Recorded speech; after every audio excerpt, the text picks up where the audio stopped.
Em nome do Pai, do Filho e do Espírito Santo. Amém. Deus abençoe a todos. Sou o Padre Marcos dos Santos. Desde já convido você a se inscrever no meu canal, a dar o seu like, a divulgarmos a evangelização, a palavra do Senhor, ou também entrar no meu Facebook, está como Padre Marcos Maria. Nós estamos então, enquanto igreja, no 29º domingo do tempo comum. Então o evangelho que vai ser lido está em Mateus 22, capítulo 15, a versículo 15, 22, capítulo 22, perdão, versículo de 15 a 16. O Senhor esteja convosco, Ele está no meio de nós. Proclamação do Santo Evangelho de nosso Senhor Jesus Cristo, segundo São Mateus. Glória a vós, Senhor. Naquele tempo, os fariseus fizeram um plano para apanhar Jesus em alguma palavra. Então mandaram seus discípulos, junto com alguns do partido de Herodes, para dizerem a Jesus: Mestre, sabemos que és verdadeiro, que de fato ensinas o caminho de Deus. Não te deixas influenciar pela opinião dos outros, pois não julgas um homem pela aparência. Dize-nos, pois, o que pensas? É lícito ou não pagar imposto a César? Jesus percebeu a maldade deles e disse: Hipócritas, por que me preparais uma armadilha? Mostrai-me a moeda do imposto. Levaram-lhe então a moeda, e Jesus disse: De quem é a figura e a inscrição dessa moeda? Eles responderam: De César.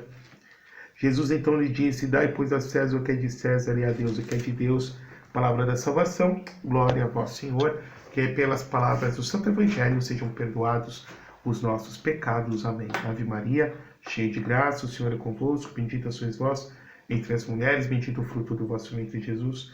Santa Maria, Mãe de Deus, rogai por nós, pecadores, agora e na hora de nossa morte. Amém.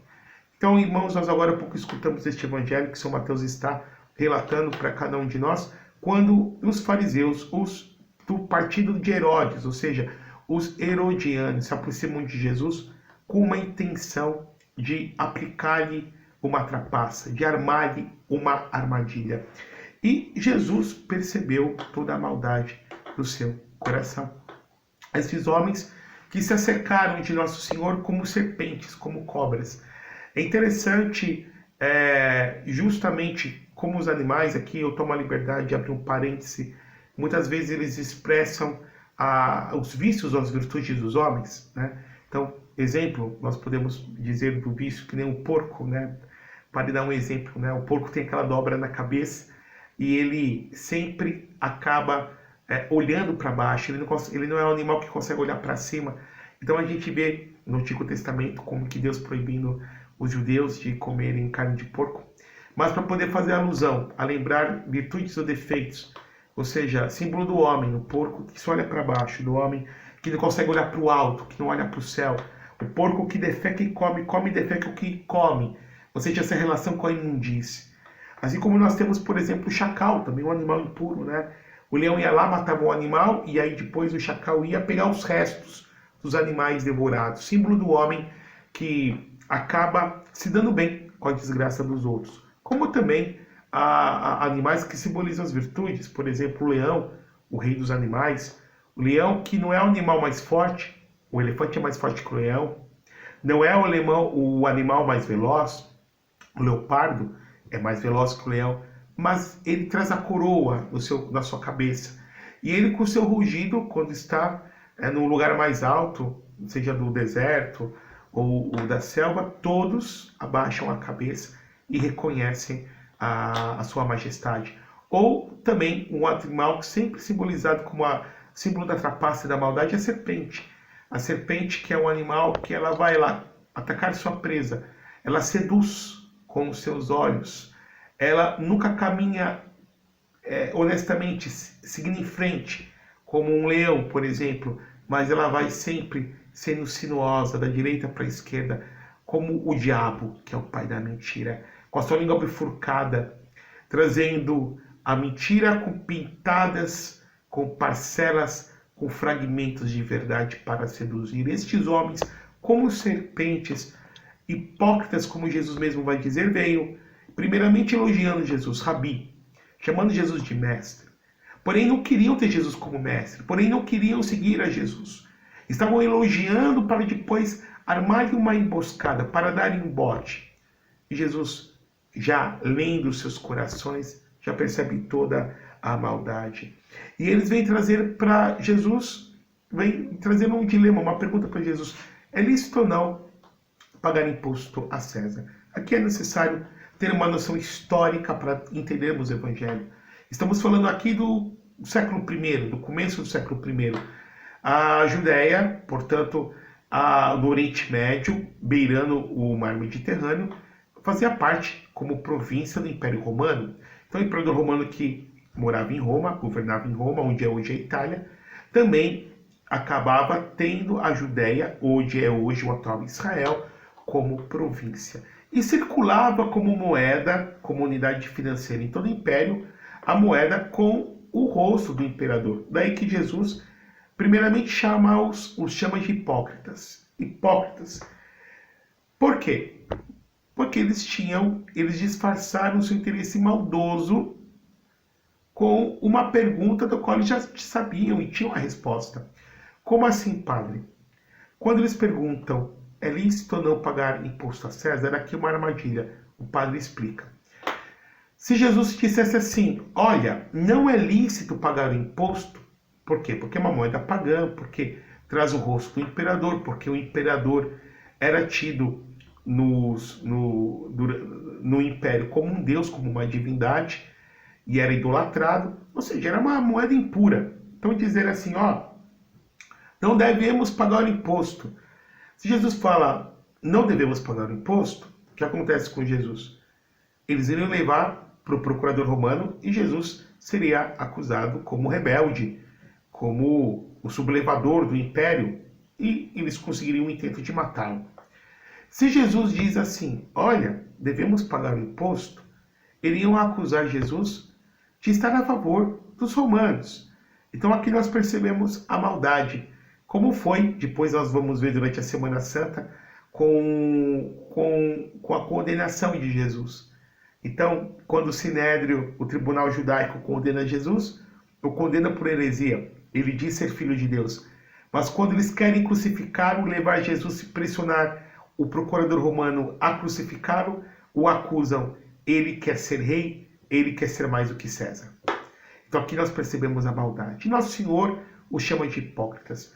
O que significa hipócrita? Hipocrateia, lá do grego, significa máscara.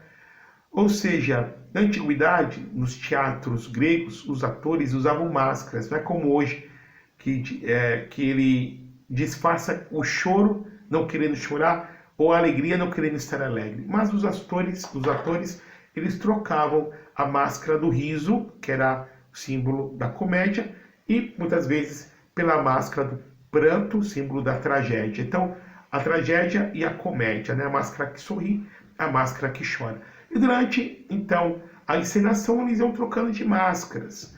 Hipócrita significa isso, aquele que é dissimulado, aquele que demonstra ser alguma coisa que não é, para ser louvado, para ser elogiado. E Jesus, ele vem tirar as nossas máscaras. Todos nós, queridos irmãos, em menor ou maior grau, somos hipócritas. Todos nós, em maior ou menor grau, não vivemos o Evangelho na altura que Jesus nos propõe. Claro que, evidentemente, nós temos graus de entrega a nosso Senhor.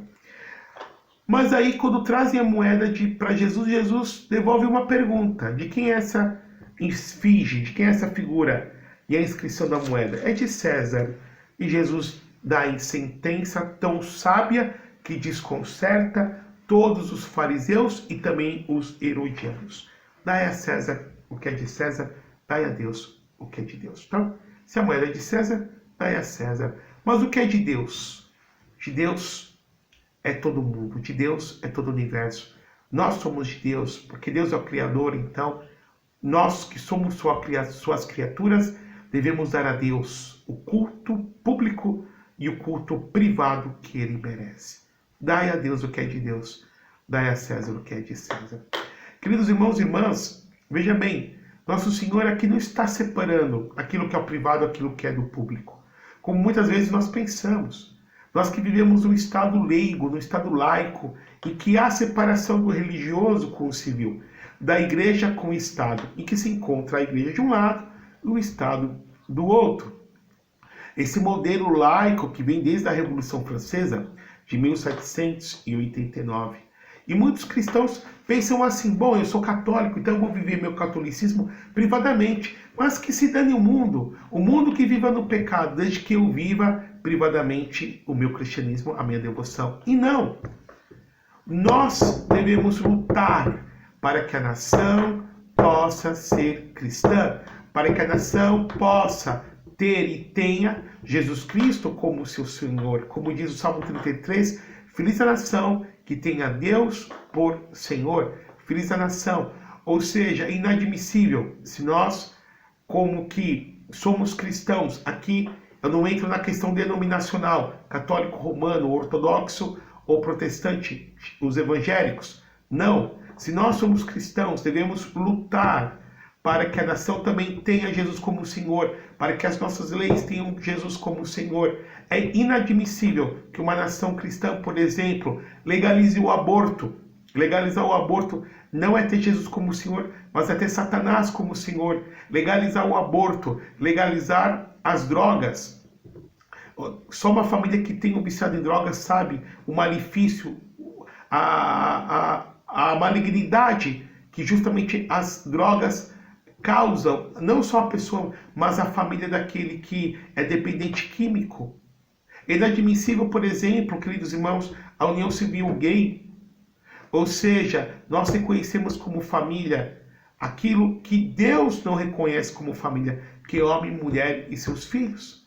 E aí nós vemos todo um plano mundial para poder tentar massificar e fazer uma verdadeira lavagem cerebral em nós, de forma a que nós possamos viver a nossa fé privadamente e o Estado vai viver na revelia da nossa fé. O Estado vai seguindo as normas do mundão e muitas vezes as normas de Satanás.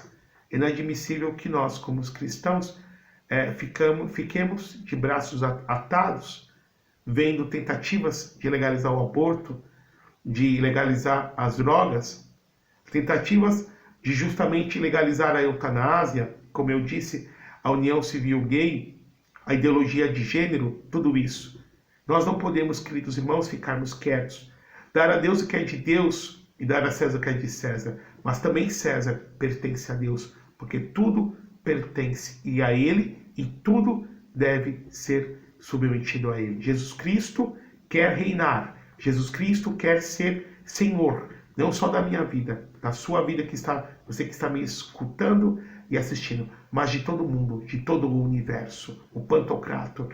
Ser também Rei, Senhor do nosso Brasil. Que o Deus eterno e todo-poderoso possa vos abençoar e guardar por intercessão da bem-aventurada sempre Virgem Maria. De Deus que é Pai, Filho e Espírito Santo. Amém. Jesus Cristo é o Senhor, para a glória de Deus Pai. Amém.